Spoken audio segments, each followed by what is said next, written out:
Assalamualaikum warahmatullahi wabarakatuh. Pernahkah kalian mendengar tentang seorang miskin yang tidak pernah bertemu Nabi, tapi namanya disebut di hadapan para sahabat besar? Seorang yang hidupnya tidak dikenal di bumi, tapi doanya didengar langit.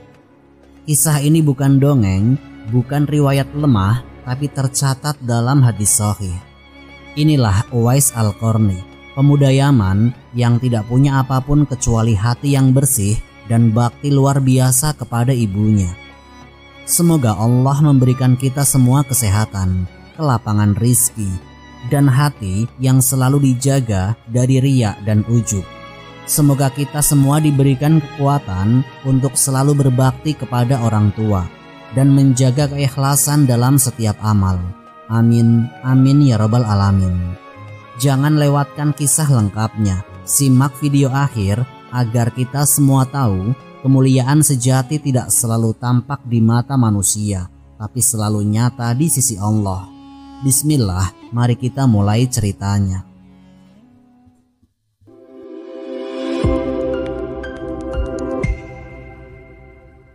Uwais Al-Qarni, nama yang tidak terkenal di bumi, tapi terkenal di langit. Uwais Al-Qarni berasal dari Qarn, sebuah wilayah kecil di Yaman yang jarang disebut di buku sejarah. Ayahnya meninggal sejak beliau kecil. Hidupnya sejak itu hanya ditemani oleh seorang ibu yang tua, lumpuh, dan penglihatannya sudah hilang. Semua beban rumah tangga dan biaya hidup jatuh ke pundak Uwais yang masih belia. Sehari-hari Uwais mengembala unta milik orang lain. Upahnya kecil, sekedar cukup untuk membeli sedikit tepung dan kurma agar ibunya tidak kelaparan. Pakaian yang beliau kenakan sederhana, penuh tambalan. Rumahnya pun hanya bangunan seadanya, berdinding tanah liat. Dari sudut pandang manusia, beliau hanyalah pemuda miskin yang tidak punya apa-apa. Tidak ada yang memanggilnya sebagai pemimpin, ulama besar, atau panglima perang. Bahkan di lingkungannya sendiri, nama Uwais nyaris tidak pernah disebut kecuali sebagai pengembala. Tapi di sisi lain, ada rahasia yang tidak diketahui manusia biasa. Rasulullah Shallallahu Alaihi Wasallam pernah bersabda, sebagaimana riwayat Muslim, bahwa ada seorang dari Yaman bernama Uwais. Rasulullah menjelaskan, Uwais dulu mengidap penyakit belang. Lalu ia berdoa kepada Allah agar disembuhkan. Allah mengabulkan doanya, tetapi ia meminta kepada Allah agar tetap meninggalkan bekas sebesar dirham di tubuhnya sebagai tanda. Rasulullah menegaskan, jika kalian bertemu dengannya, mintalah ia memohonkan ampun kepada Allah untuk kalian. Kenapa seorang pemuda miskin yang tidak pernah bertemu langsung dengan Nabi bisa mendapatkan pujian sebesar ini? Jawabannya adalah satu, bakti kepada ibunya. Ibu Uwais tidak hanya buta dan lumpuh, tetapi juga sudah sangat tua, sehingga hampir semua kebutuhannya bergantung penuh kepada Uwais. Beliau memandikan ibunya, membersihkan kotorannya, menyuapinya, dan bahkan menghiburnya di saat-saat sepi. Sampai pada suatu waktu, ibunya menyatakan keinginan yang berat. Beliau ingin menunaikan ibadah haji ke Baitullah. Keinginan yang bagi orang sehat pun berat, apalagi bagi wanita tua yang lumpuh. Bagi Uwais, ini bukan soal berat atau ringannya perjalanan, tapi soal kerelaan hati. Uwais tidak punya harta, tidak punya unta, dan tidak ada kendaraan apapun. Tetapi beliau tetap bertekad memenuhi permintaan ibunya. Uwais selalu menabung sedikit demi sedikit dari upah mengembala. Beliau menahan lapar, hidupnya semakin sederhana, hanya untuk mengumpulkan bekal. Namun setelah bertahun-tahun, uang yang terkumpul masih tidak cukup untuk membeli unta atau keledai. Maka Uwais membuat keputusan. Beliau akan memanggul ibunya sendiri di punggungnya, menempuh perjalanan dari Yaman menuju Mekah. Perjalanan itu bukan perjalanan sehari dua hari. Dari Yaman ke Mekah jaraknya ratusan kilometer. melewati padang pasir, pegunungan, dan bahaya perampok. Tapi bagi Uwais, bahaya itu tidak ada artinya dibandingkan senyum ibunya. Beliau berjalan sambil memanggul ibunya, berhenti sesekali untuk beristirahat dan menyiapkan makanan. Di malam hari, beliau tidur hanya beberapa saat, lalu menjaga agar ibunya tetap nyaman. Saat sampai di Mekah, beliau bertawaf sambil tetap memanggul ibunya. Beliau membawanya untuk wukuf di Arafah dan melaksanakan seluruh rangkaian ibadah haji. Ketika ibadah haji selesai, ibunya menangis haru dan mendoakan Uwais. Beliau tidak menuntut apapun selain ridho ibunya. Kisah ini tersebar di kalangan tabi'in, namun tidak banyak yang benar-benar mengenalnya. Uwais tetap memilih hidup tersembunyi. Beliau tidak suka dipuji, tidak mau dikenal, bahkan tidak mau duduk di majelis ulama agar tidak jadi pusat perhatian. Beliau takut keikhlasannya rusak hanya karena popularitas. Menurut riwayat, setiap ada yang bertanya tentang dirinya, beliau akan segera berpindah tempat. Beliau hidup berpindah-pindah hanya demi menjaga satu hal, hati yang bersih. Semua amal baiknya beliau rahasiakan. Beliau tidak ingin ada manusia yang tahu dan mengaguminya. Kisah Uwais adalah jawaban keras bagi manusia yang sering mengukur kemuliaan dengan pangkat, nama besar, atau banyaknya pengikut. Uwais tidak punya semua itu, tapi Rasulullah justru mengangkat namanya dan memerintahkan dua sahabat besar, Sayyidina Umar bin Khattab dan Sayyidina Ali bin Abi Thalib, untuk mencari beliau. Rasulullah menyebut namanya. Sayyidina Umar pun tercengang.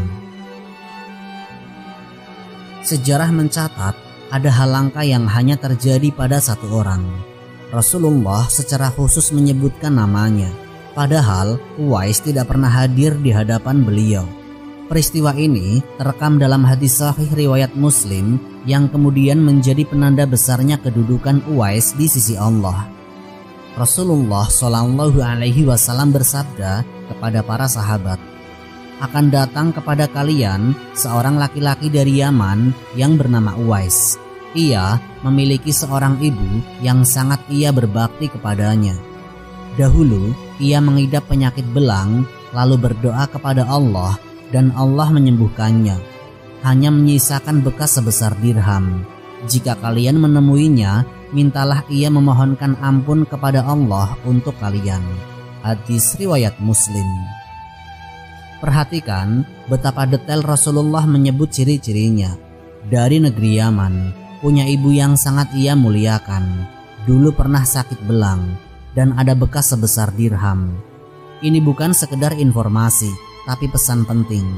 Kemuliaan sejati di sisi Allah tidak diukur dari banyaknya amal yang tampak di mata manusia, tetapi dari keikhlasan hati dan bakti kepada orang tua. Kabar tentang wasiat Nabi ini kemudian diwariskan kepada Khalifah kedua, Sayyidina Umar bin Khattab radhiyallahu anhu. Sayyidina Umar dikenal sebagai sosok yang keras yang ditakuti setan, seorang pemimpin yang adil, pemberani dan tegas. Namun di balik kekuatan itu, Sayyidina Umar juga dikenal sangat taat kepada setiap sabda Rasulullah, bahkan yang kelihatannya tidak biasa.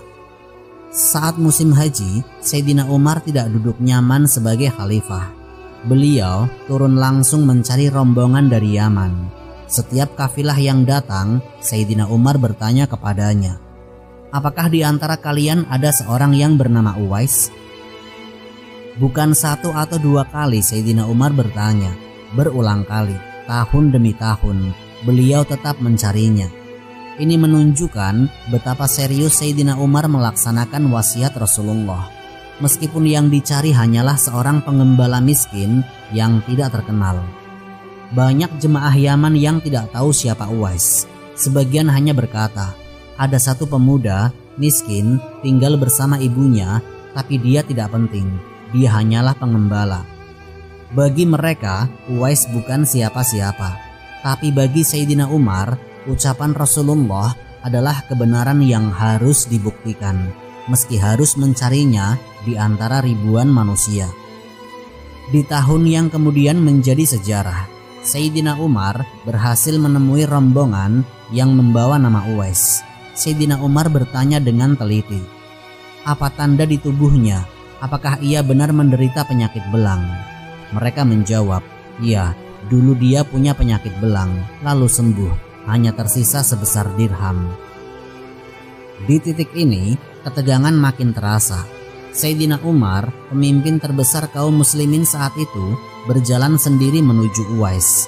Di hadapannya berdiri seorang pemuda kurus, bajunya lusuh, wajahnya tampak lelah setelah perjalanan panjang. Tidak ada tanda bahwa ia seorang yang mulia di mata manusia. Tapi Sayyidina Umar melihat tanda bekas penyakit yang disebut Rasulullah. Sayyidina Umar memeriksa lebih dekat dan bertanya, apakah engkau Uwais bin Amir? Uwais menjawab, iya, itu saya. Sayyidina Umar melanjutkan, apakah engkau berasal dari Murad, kemudian Qarn? Uwais menjawab, iya. Apakah engkau dulu pernah menderita penyakit belang, lalu Allah menyembuhkanmu kecuali menyisakan sebesar dirham? Ya, benar. Semua ciri yang disebut Nabi sangat cocok. Sayyidina Umar pun berkata dengan penuh hormat, mintalah ampun kepada Allah untukku. Uwais yang seumur hidupnya tidak pernah mencari ketenaran seketika terkejut.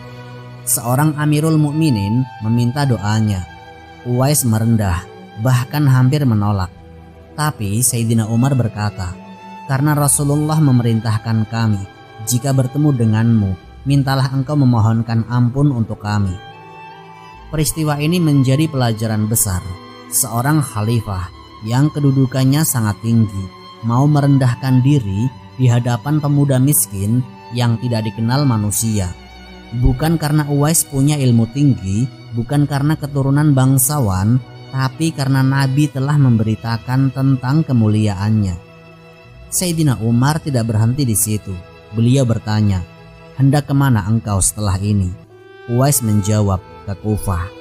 Sayyidina Umar menawarkan, maukah engkau jika aku tuliskan surat kepada gubernur Kufah agar mereka memuliakanmu? Uwais menjawab dengan tegas, aku lebih suka berada di tengah orang-orang miskin, sehingga tidak ada yang mengenalku. Bagi Uwais, dikenal manusia bukan kehormatan, tapi ujian. Beliau khawatir hati kecilnya akan tergelincir dalam riya. Beliau lebih rela tetap miskin, tidak punya nama, daripada kemuliaannya hilang di sisi Allah. Kisah ini memperlihatkan bahwa kemuliaan sejati tidak bisa dibangun dengan pencitraan atau pujian manusia. Bahkan Sayyidina Umar bin Khattab, sosok terkuat di muka bumi kala itu, tunduk pada kebenaran sabda Rasulullah, meski harus mencarinya di padang pasir dan bertemu hanya seorang pengembala miskin. Dan pertemuan itu bukanlah akhir. Justru sejak itulah dimulai kisah pengasingan Uwais, perjuangan menjaga hati dari popularitas, dan bagaimana beliau memilih tetap tersembunyi meskipun sudah diketahui oleh khalifah kaum muslimin. Saat nama Uwais mulai dikenal, Uwais justru memilih menghilang. Setelah pertemuan singkat dengan Sayyidina Umar bin Khattab, nama Uwais Al-Qarni sempat mulai terdengar di kalangan tabi'in. Wajar siapapun yang disebut Rasulullah dalam hadis sahih, dan bahkan diminta untuk dimintai doa oleh sahabat besar seperti Sayyidina Umar dan Sayyidina Ali, pasti akan jadi buah bibir. Tapi disinilah Uwais mengambil keputusan yang sangat mencengangkan. Beliau menolak semua bentuk penghormatan. Sayyidina Umar, sang Amirul Mukminin, sudah menawarkan untuk menulis surat rekomendasi ke gubernur Kufah agar Uwais dihormati dan dibantu secara materi. Namun jawaban Uwais tegas, aku lebih suka tetap di tengah-tengah orang miskin. Beliau paham ketenaran itu adalah ujian. Uwais takut riya merusak seluruh amalnya. Sejak itu beliau mengasingkan diri. Beliau benar-benar meninggalkan Mekah lalu hijrah ke Kufah tanpa banyak bicara. Di sana beliau menyembunyikan identitasnya. Beliau hidup seperti orang biasa, bekerja kasar demi sesuap roti, tanpa pernah mengaku bahwa doanya pernah diminta seorang khalifah. Di Kufah, Uwais memilih pekerjaan yang paling rendah dalam pandangan masyarakat, yaitu menjadi buruh angkut, kadang juga menjadi penggembala lagi. Beliau tidur di tempat sederhana dan makan seadanya. Bahkan ada yang meriwayatkan jika orang-orang mulai mengenal siapa dia, beliau segera pindah ke tempat lain. Baginya, keselamatan hati lebih berharga daripada penghormatan manusia. Kita mungkin mengira Uwais akan merasa bangga karena disebut oleh Nabi. Faktanya, Uwais justru semakin khawatir.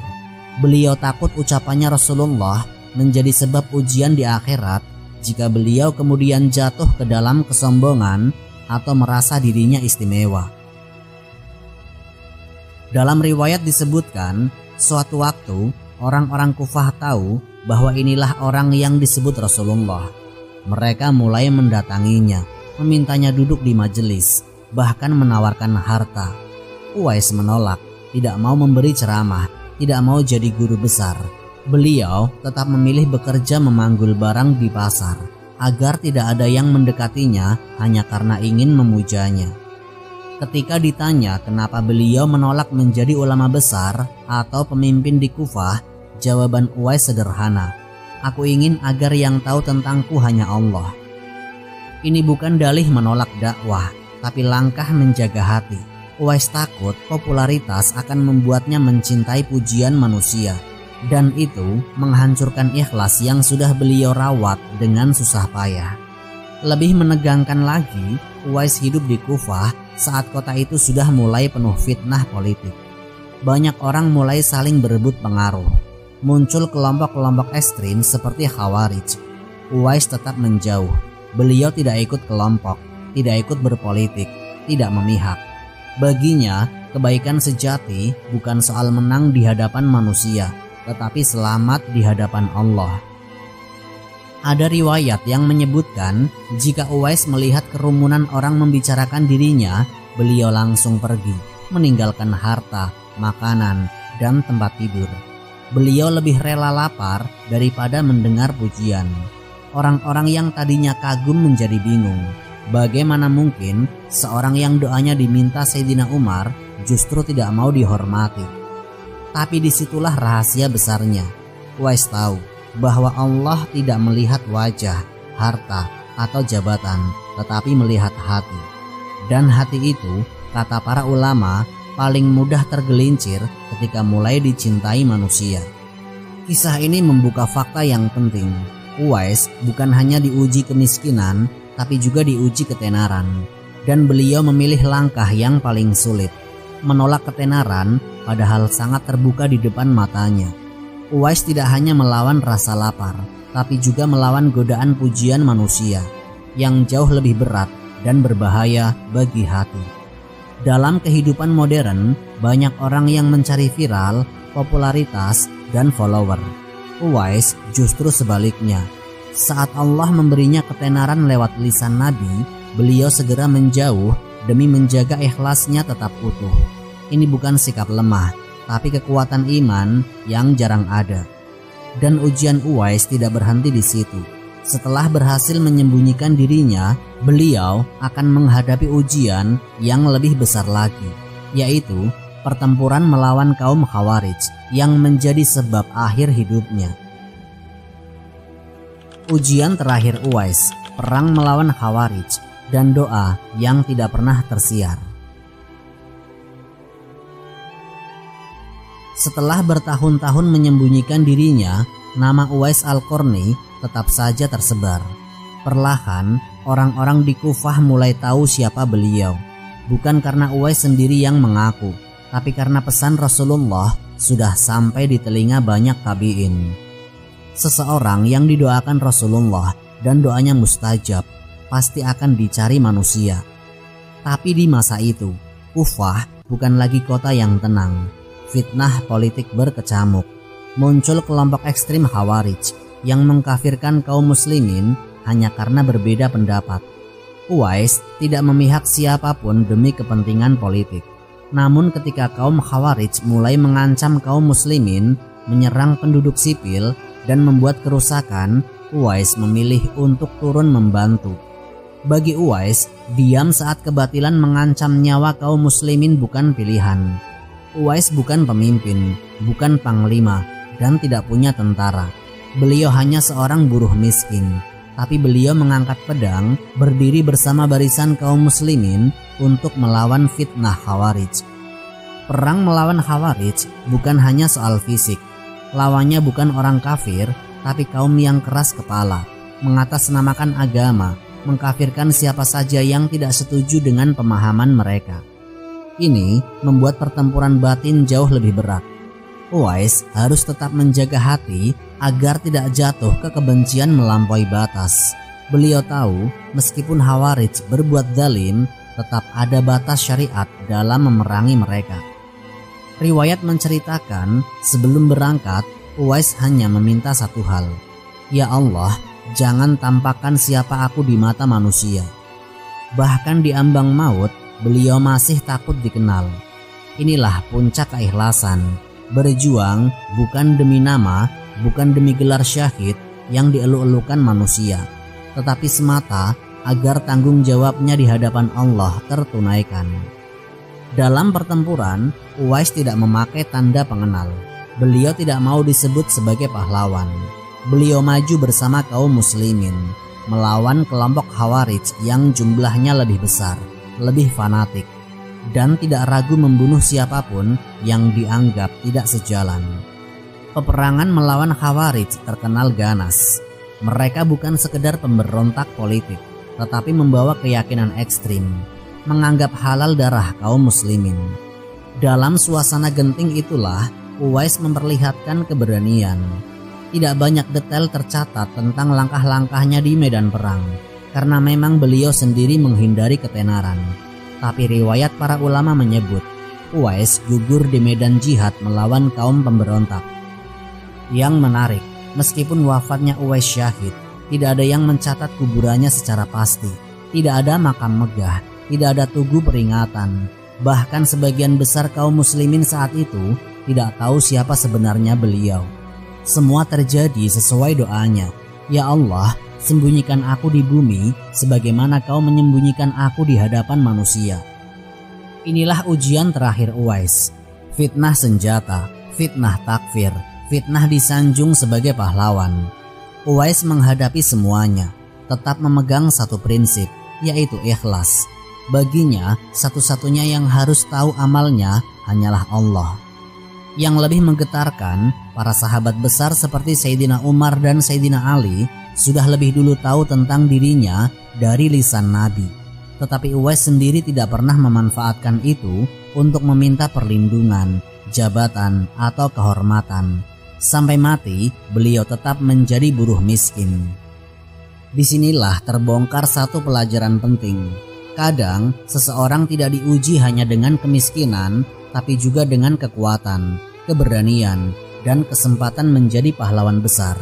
Uwais berhasil melewati ujian itu tanpa menodai ikhlasnya. Beliau wafat tanpa banyak yang tahu. Tidak ada khutbah panjang, tidak ada orang yang menulis syair atau buku untuk memuji keberaniannya. Tapi di langit, namanya sudah tercatat sebagai lelaki yang doanya mustajab. Rasulullah sendiri yang memberitahukan itu. Dan setelah wafatnya, tetap saja orang bertanya-tanya, apa rahasia sebenarnya dari seorang pengembala miskin yang doanya didengar oleh langit? Jawabannya ada di hati yang bersih dan bakti kepada ibu yang tidak pernah putus. Hikmah Uwais ketika langit menilai bukan manusia. Uwais Al-Qarni wafat tanpa ada tenda besar, tanpa upacara penghormatan, tanpa pusara yang megah. Beliau wafat sebagai orang miskin, dimakamkan di tanah yang juga tidak tercatat dengan pasti. Sejarah Islam tidak memiliki detail lengkap di mana jasadnya dimakamkan. Namun, justru disitulah letak keistimewaannya. Banyak orang setelah wafatnya dikenang lewat gelar panjang, kitab-kitab yang mereka tulis, atau jejak kepemimpinan. Uwais tidak memiliki semua itu. Tapi Rasulullah telah lebih dulu menyebutkan namanya dan mengangkatnya di hadapan para sahabat mulia. Akan datang kepada kalian seorang laki-laki dari Yaman, jika kalian menemuinya, mintalah ia memohonkan ampun untuk kalian. Hadis riwayat Muslim. Ini bukan sekedar hadis sejarah, ini adalah penegasan keras, yaitu ukuran kemuliaan di sisi Allah bukanlah popularitas, jabatan, jumlah pengikut, atau kemewahan. Bahkan bukan pula banyaknya ilmu yang disampaikan ke publik, tapi ketakwaan, ikhlas yang dijaga mati-matian, dan bakti kepada orang tua. Dalam riwayat yang sahih, Rasulullah menegaskan sebab utama kemuliaan Uwais adalah baktinya kepada ibunya. Seorang wanita tua, lumpuh dan buta. Uwais merawatnya sampai titik akhir. Bahkan rela tidak menunaikan haji bersama Nabi demi tetap menjaga ibunya. Ini bukan pengorbanan kecil. Ini adalah prioritas yang sangat besar. Mendahulukan ridho ibu daripada keinginan bertemu Nabi, yang jelas merupakan amalan mulia. Sebagian orang bertanya, bagaimana mungkin Uwais meninggalkan kesempatan bertemu Rasulullah? Tapi disitulah letak rahasianya. Bertemu Rasulullah adalah keutamaan yang luar biasa. Tetapi merawat ibu yang sakit, buta, dan tidak punya siapa-siapa adalah kewajiban yang lebih tinggi baginya saat itu. Itulah ilmu dan iman yang lurus. Ketika Sayyidina Umar bin Khattab dan Sayyidina Ali bin Abi Thalib menemui Uwais, mereka tidak hanya sekedar melaksanakan wasiat Nabi. Mereka juga menjadi saksi bahwa kemuliaan sejati tidak selalu muncul di tempat yang ramai. Kadang justru muncul di tempat yang sunyi, di rumah miskin yang tidak pernah didatangi orang. Pelajaran kedua, Uwais diuji 2 kali. Pertama, ujian kesabaran dalam kemiskinan dan merawat ibunya. Kedua, ujian jauh lebih berat, yaitu popularitas. Saat Sayyidina Umar bin Khattab sendiri datang meminta doanya, dan ketika orang-orang Kufah mulai memujinya, Uwais justru semakin takut. Beliau segera menghindar, pindah ke tempat yang tidak dikenal orang. Uwais paham satu hal yang penting. Ikhlas lebih mahal daripada semua tepuk tangan manusia. Di zaman kita, orang berlomba mencari panggung, jumlah pengikut, viewer, viral, gelar ustadz, atau reputasi di media sosial. Uwais menunjukkan jalan terbalik. Semakin dikenal, justru beliau semakin menghilang. Bukan karena beliau membenci manusia, tetapi karena beliau takut kemuliaannya di sisi Allah justru hancur oleh pujian. Pelajaran ketiga, saat muncul fitnah besar, Uwais tidak diam. Beliau turun membantu kaum muslimin melawan kaum Khawarij yang menumpahkan darah tanpa alasan syar'i. Uwais tidak menjadi ulama yang hanya bicara di sudut masjid, tapi ikut berjuang meski sebagai prajurit biasa. Namun, meski ikut perang, beliau tetap tidak ingin dikenal sebagai pahlawan. Beliau memilih mati syahid tanpa nama, agar hanya Allah yang tahu amalnya. Dan kini kita bisa menyimpulkan satu hal, yaitu kemuliaan Uwais Al-Qarni bukan dongeng. Ini fakta sejarah yang direkam dalam hadis sahih, dan pelajarannya lebih relevan hari ini daripada sekedar cerita masa lalu, yaitu ikhlas lebih sulit daripada semua amal, dan ridho ibu bisa mengangkat manusia ke derajat yang tidak terbayangkan. Uwais Al-Qarni membuktikan seorang buruh miskin, tanpa nama, tanpa gelar, bisa menjadi orang yang doanya diminta oleh Sayyidina Umar bin Khattab, sosok yang membuat setan pun lari. Uwais tidak pernah memimpin perang, tidak pernah menulis kitab, tidak pernah ceramah di majelis besar, tetapi beliau menang di satu tempat yang paling sulit, yaitu hatinya sendiri. Kita tidak tahu apakah Allah akan memberi kita kedudukan seperti Uwais, tapi kita tahu satu kunci yang pasti, bakti tulus kepada orang tua, menjaga hati tetap ikhlas, dan menjauh dari cinta berlebihan kepada pujian manusia. Inilah jejak Uwais Al-Qarni, pemuda miskin yang tidak dikenal di bumi, tapi namanya harum di langit. Bukan karena kata-kata indah yang beliau ucapkan, tetapi karena hati yang beliau jaga agar tetap bersih sampai akhir hayat. Wallahu a'lam bishawab. Semoga kisah ini memberikan manfaat dan menjadi pengingat bagi kita semua untuk terus memperbaiki diri serta meningkatkan ketaatan kepada Allah Subhanahu wa Ta'ala. Lebih dan kurangnya mohon dimaafkan. Yang benar datangnya dari Allah Subhanahu wa Ta'ala. Khilaf atau keliru itu datangnya dari saya pribadi sebagai manusia biasa. Sampai jumpa di kisah-kisah inspiratif berikutnya.